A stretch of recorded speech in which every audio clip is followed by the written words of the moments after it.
Dragon Ball Super manga chapter number 49 is now officially in the history books as Goku, Vegeta, and the Grand Supreme Kai continue their relentless pursuit in further apprehending the Eater of Worlds and escaped galactic prisoner Moro, who now has his full magical abilities restored as well as his full power. As our hero's previous attempts have failed, a fight to the death is now about to begin as Majin Buu and the Grand Kai swap in and out to assist Goku and Vegeta, who also have their strength restored to them. The pursuit to find and stop Moro begins, but despite having to be outnumbered, the sinister and sadistic Moro has a few tricks up his sleeve, including a secret wish that he made that nobody else is aware of. As once more before we begin, if you are new to this channel and have a love and passion for both anime and Dragon Ball, then be sure to go on ahead and punch that subscribe button and turn on all notifications to never miss a single upload, as well as if you love Dragon Ball and are excited for the upcoming manga chapter in the future, as well as much more from the Dragon Ball franchise, then be sure to go on ahead and slap a like down below and give this video a big thumbs up as we kick off Dragon Ball Super manga chapter number 49, above the skies of new planet Namek, as the energy of the planet itself is beginning to pour out and into the atmosphere as Moro begins to hover over the planet and draining its energy. The first thing we have a sneak peek of is both the cause and effect of Moro having his full power restored and his magical abilities fully retained, and seeing him further take liberty in draining the planet of its energy for his own personal gain. As meanwhile, back down on the ground itself, Maris and Jocko along with Eska begin to feel the effects of the planet's energy being taken,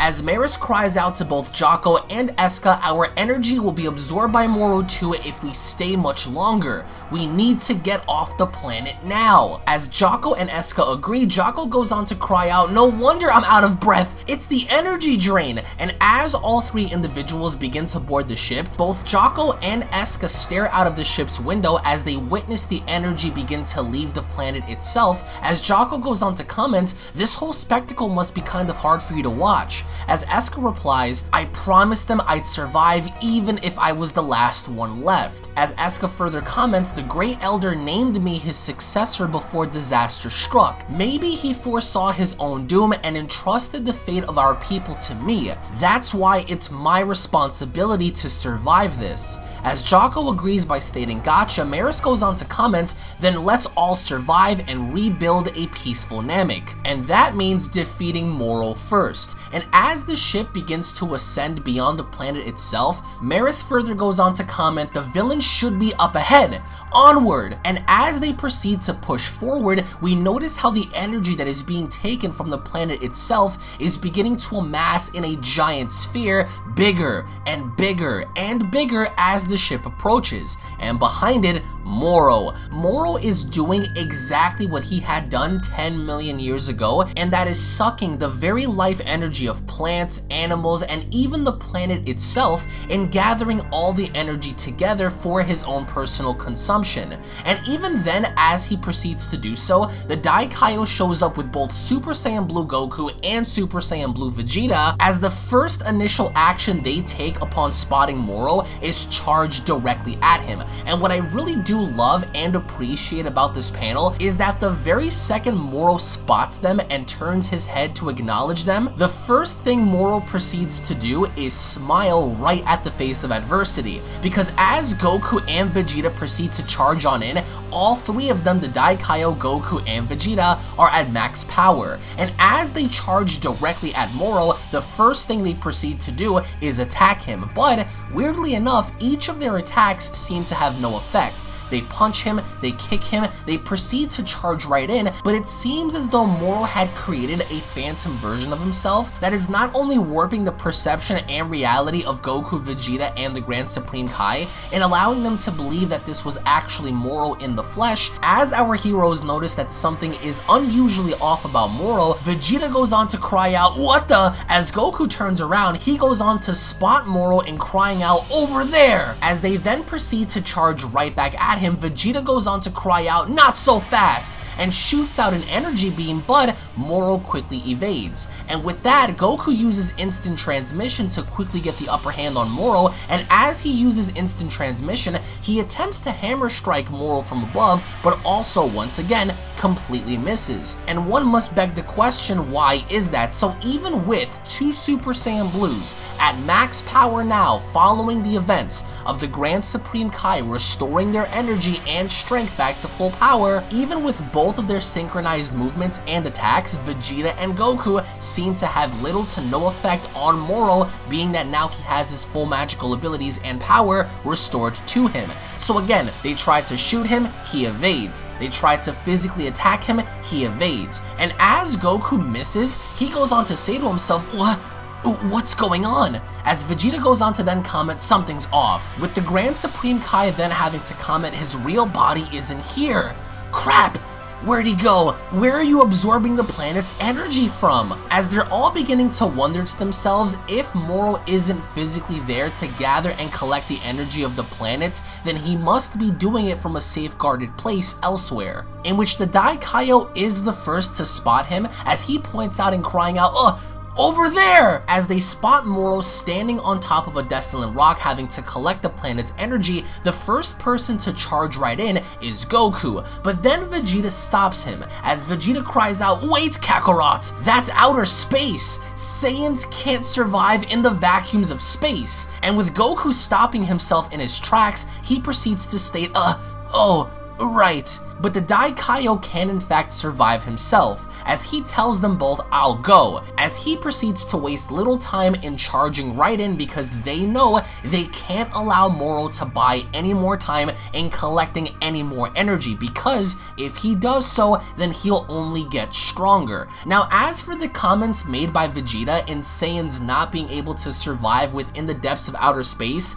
is very controversial, as we are going to talk more about this towards the end of the video. Nonetheless, as the Daikaio makes his way towards Moro, Moro quickly uses the energy that he had just gathered in condensing it once more in the form of a small sphere, as the Daikaio quickly rushes in his attempts of preventing Moro from consuming this energy. The first thing the Daikaio does is punch Moro directly in the face. However, unfortunately to the Daikaio, he's too late. Why? Because Moro had already consumed the life energy of new planet Namek. And we notice this because once the Daikaio punches Moro in the face, Moro's energy quickly begins to change. And as the Daikaio attempts to punch him even further, the energy that Moro is projecting is what's preventing the Daikaio from connecting his attack to Moro directly. As eerily enough, Moro slowly grabs onto the Daikaio's fist, and the Daikaio at this point is very concerned. And with Moro slowly then lowering the Daikaio's arm, he goes on to ask him, you dare to wear that detestable face in my presence, great Lord of Lords? As once more there is yet another appearance change to Moro, his gold he had completely shrunken, and the Daikaio again proceeds to attack Moro, but again to no avail. As only then the Daikaio is laying all his chips on the table as he proceeds to attack Moro punch after punch, kick after kick. The only thing Goku and Vegeta can do at this point is observe the battle from the sidelines, as they can't venture out into deep space anymore. Everything the Daikaio is throwing at Moro, now the tables have turned, because Moro is easily able to not only counter everything the Daikaio is throwing at him, but smiling as he does so. But even while the Daikaio's attempts prove to be futile, Moro quickly teleports behind him and kicking the Daikaio directly in the back of the head, as he proceeds to now be on the offensive. And with Goku and Vegeta helpless to do anything, I really love how Moro proceeds to attack the Daikaio and slowly turn his head to Goku and Vegeta, basically laughing at them as well because he knows they can't do anything to stop him. And as both Goku and Vegeta watch, Goku proceeds to comment, darn it, they're out of sight, damn it. There's no way to tell how the battle is going. As Maris' ship moves on closer, Maris proceeds to comment Namek's not losing energy anymore. Perhaps the fight has begun. As the ship's pilot goes on to cry out, Agent Maris, Moro and the Great Lord of Lords have left Namek's orbit. Goku and Vegeta remain in the atmosphere. Which party should we pursue?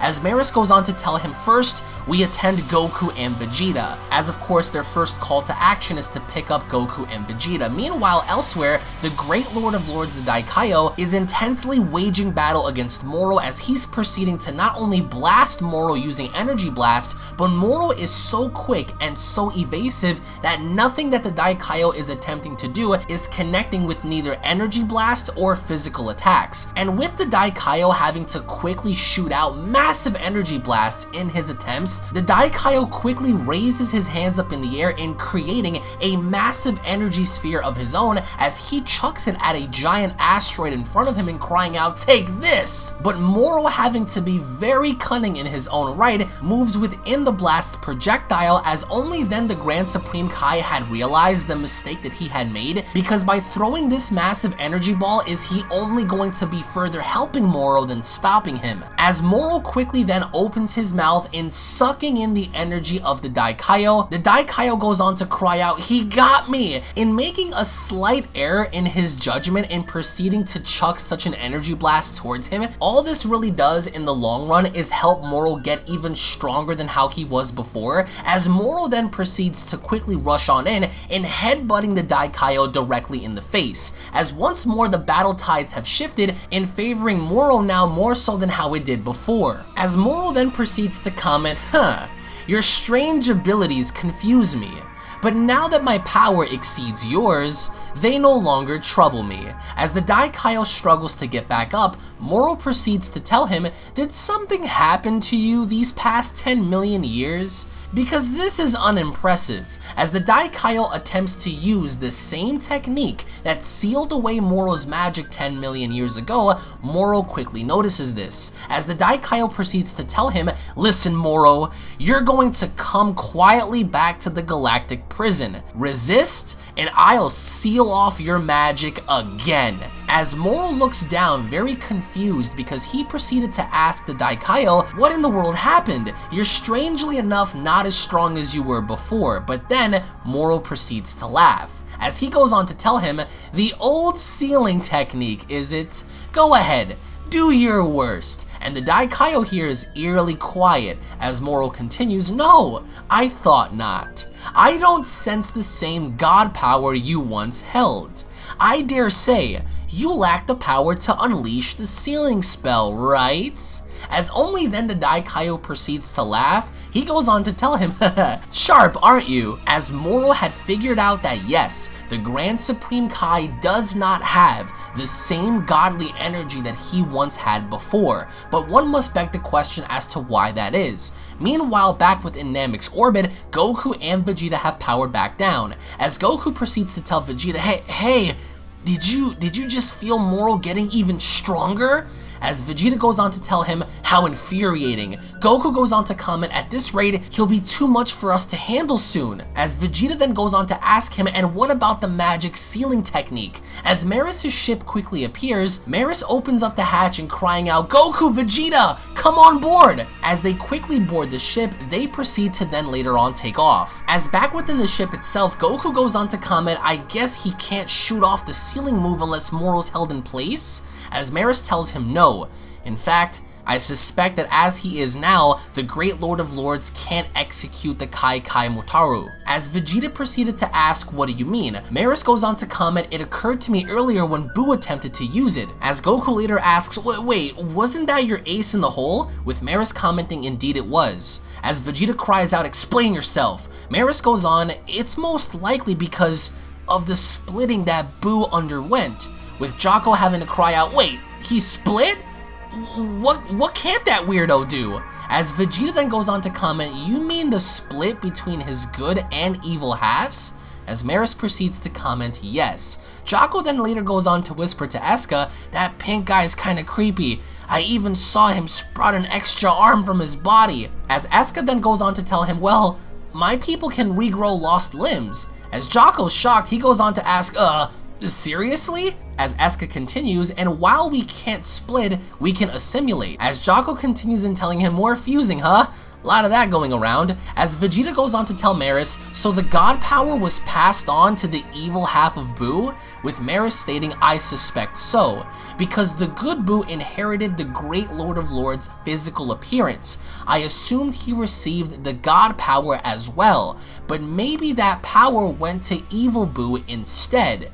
As Goku goes on to later ask, "Wait, that little guy actually had god power in him, implying that Kid Buu did in fact have godly energy due to the splitting of good Buu and evil Buu at the time. Meanwhile, Moro is thrashing the Daikaio all throughout deep outer space, and it's pretty bad because everything that Moro is doing is causing real physical pain to the Daikaio, even going as far as to blast the Daikaio directly, but the Daikaio quickly moved away in time in trying to get behind Moro, but Moro, having to be very cunning, not only quickly catches on but deflects the Daikaio's attacks, as he proceeds to tell him, "Did someone steal your power and reduce you to that pink piggish form from earlier?" As the Daikaio cries out, "Damn it," Moro quickly moves away and kicking the Daikaio directly through a bunch of asteroids, as of course his body is sent hurtling deeper within space. And as the Daikaio lands back down on the floor,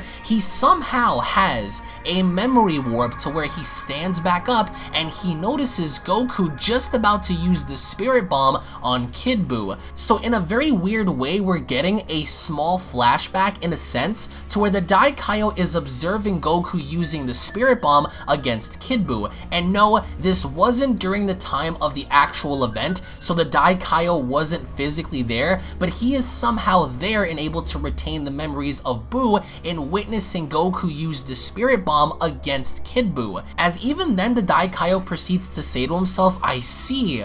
When he was obliterated, so was my power," implying that once Goku used the Spirit Bomb to destroy Kid Buu, Goku not only had destroyed Kid Buu, but the god power that the Daikaio also possessed. As Moro looks down on the Daikaio, he proceeds to tell him, "Now that I've taken a glimpse at those lament memories, it's clear to me that no being in this universe possesses the power to seal my magic away.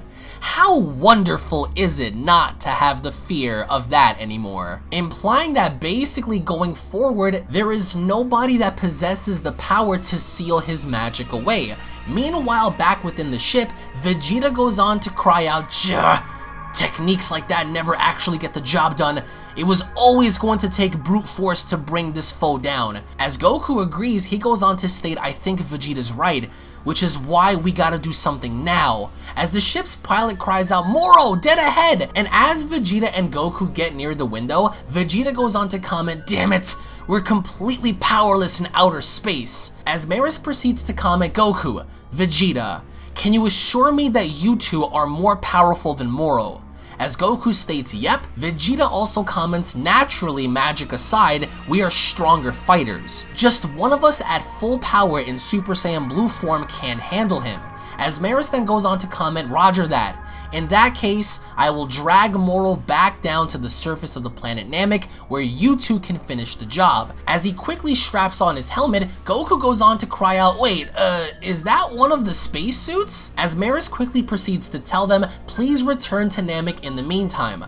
I'm off." As Maris shoots out into outer space, Goku goes on to then later ask Jocko, "Can all of your outfits do that?" As Jocko tells him, "Nah, that one was just made custom for Maris." As back within the depths of space, it seems as if Moro is just about to finish the Daikaio off because he's beginning to channel and charging up a massive energy blast. As the Grand Kaio is seemingly helpless, Moro is just about to destroy whatever was left of the Daikaio, but Maris quickly jumps on in and using the liquefied goo that he had done and used against Moro before to halt Moro in proceeding to use this attack to kill the Grand Supreme Kai. As only then Moro's blast dissipates, he spots Maris behind him as Maris tugs on Moro's fist, pulling him backwards, but Moro now is beginning to struggle. So Maris is trying to use his ability in distracting Moro long enough in having to use that to his advantage, but Moro is simply too strong. He pulls away as Maris is swung forward, but Maris disconnects. As he is swung towards the Grand Supreme Kai, Maris then uses the rockets on his shoes in grabbing the Supreme Kai and going on the opposite end of the asteroid, as only then Maris proceeds to ask the Grand Supreme Kai, "Are you still with us, Great Lord of Lords?"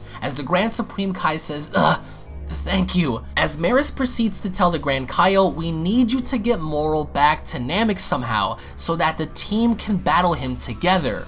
As the Grand Supreme Kai says, Yes, of course. I can't win alone. As Moros continues, before that, can I confirm something with you? Can you still use instant teleportation? As the Grand Kaio says, you know your stuff. As a Lord of Lords, yes, I can. As Moros states, excellent. So, when the time comes, but then instantly Moro catches on in showing up, as he cries out, you again, blasted galactic patrol. As Moros sticks his gun out, he shoots Moro, but Moro easily counters. As Moros uses his ray gun in shooting Moro as much as he could, Moro goes on to ask, you come at me with a toy? But Moros still proceeds to do so, and as he shoots Moro, Moro is so quick, almost as if he's using Ultra Instinct, which no, he's not, is quickly evading every one of his ray gun blasts, as Moro then proceeds to cry out, cease this futile farce! But Moros doesn't stop in his pursuit of trying to get his attention, but only then, Moro is very infuriated, as he proceeds to state, I said, that's enough! As he shoots a blast directly at Moros, Moros quickly jumps out of the way, but Moros' intention wasn't to shoot Moro directly, no. It was in fact to tear a part of the rocks up behind him and allowing that to fall on top of Moro, distracting him long enough for Moros to use the same capturing essence he once did and grabbing onto the rock itself and using that as a weapon against Moro. But as Moro slowly tilts his head back, he notices that Moros is trying to use this rock as a weapon, as he then proceeds to smash right through the rock by punching it, which once again is only used as a ploy, a distraction, a diversion to get Moro to pay attention to Moros more. As Moros then proceeds to swing right up in front of Moro like Spider-Man, he uses the rockets on his feet in blasting Moro directly in the face. And even though these rockets can't really do anything or prove to be effective enough in stopping Moro in his tracks, what this simply ends up doing is blinding Moro momentarily, as Moro cries out, curse you, my eyes! As the Grand Supreme Kai quickly lunges behind Moro, he grabs Moro in a full Nelson. As Moro turns around, the Grand Supreme Kai proceeds to tell him, I've got you now, and uses instant transmission in teleporting back down to planet Namek. Meanwhile, on Moros' ship, Goku and Vegeta are observing this. As Moros cries out, spot on, Goku then proceeds to state, I'm sensing Moro's chi back on Namek now! Let's go after him, Vegeta! As he then proceeds to later thank Moros, Goku uses instant transmission to take Vegeta and himself back down to planet Namek. And as they does so, they immediately end up in front of Moro. As Moro turns around, Goku goes on to tell him, Moro, ready for a fair fight? We're at full power now, so you won't get away again. But Moro is eerily staring into both Goku and Vegeta. Meanwhile, back on the ship, Jocko goes on to state, those two will have that guy beat now for sure, cause you know, they're a tiny bit stronger than me. As they all seem to agree and are very happy that Moro is now back down on planet Namek. Meanwhile, on Namek, Moro seems to look around again as he goes on to tell them, planet Namek, it still holds energy? What a waste to leave food on my plate. As Vegeta proceeds to tell him, I don't think you comprehend the situation. We're about to destroy you once and for all. But then Moro laughs. In fact, he's laughing directly in their face. As he then proceeds to laugh even louder, he goes on to tell them, so foolish, so naive. You seem to have forgotten something quite important. The third wish. As Goku and Vegeta stare blindly into Moro, the manga chapter comes to a close. Now, I do want to go on ahead and point out some inconsistencies in this manga chapter. The first being that Goku and Vegeta can't physically survive outside of a planet's atmosphere, which has been proven to be false before when looking back at the original Dragon Ball series, when Son Goku used his power pole along with a rabbit and his gang to travel to the moon and back. We've seen how Goku was okay during that time, and that was way before Dragon Ball Super and even Dragon Ball Z. But even when looking at the initial battle involving Bardock and Frieza, Goku and Beerus, we've seen these individuals above the atmosphere before, but now for them to insist that Goku and Vegeta cannot survive within the depths of space is going to cause a lot of division within the community, as it does contradict the overall narrative that we've seen prior in Dragon Ball and Dragon Ball Z. But again, that interpretation is left open to you guys, as you guys can make the final judgments yourselves in sharing your thoughts as to how you feel about Goku and Vegeta being unable to travel deeper within space and battling Moro due to their inability to survive. But even when looking back on the titanic battle that happened within this manga chapter involving Moro,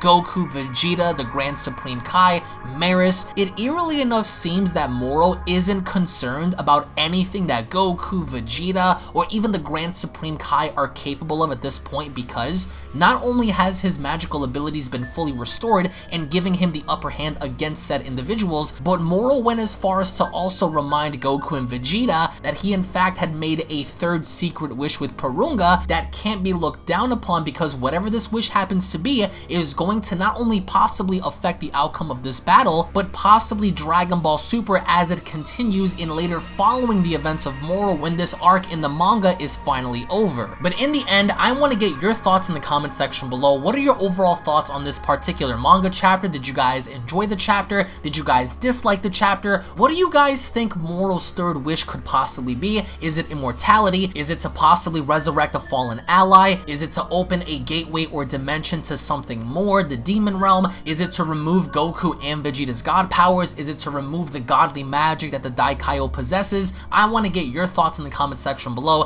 Thank you all so much for watching, guys. Once more, if you guys are stoked, ready, and excited for the next Dragon Ball Super manga chapter, in which will be debuting next month on July 20th, then be sure to go ahead and give this video a big thumbs up by slapping a big fat like down below. And if of course you guys love anime and Dragon Ball, then don't forget to go ahead and smash that subscribe button and turn on all notifications by clicking on the bell icon to never miss a single upload. Tune back in for more, because we are going to be discussing the concept of manga chapter number 49 in a later video, along with Dragon Ball Super manga chapter number 50 and much more. Follow me at Twitter at UnrealEntGaming and Instagram at UnrealDBZ, or my personal account at Unreal Studios. Thank you all so much for your time. Thank you all so much for watching. Tune back in for the next video, and I'll be seeing you all down in the comment section below. Have a great day, everybody.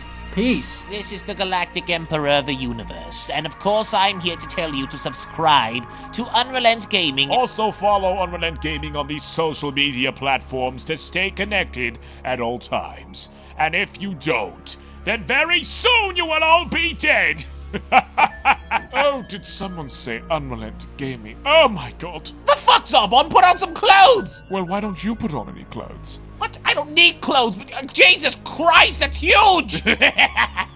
What, Broly? Frieza. Uh-oh. Prepare to die!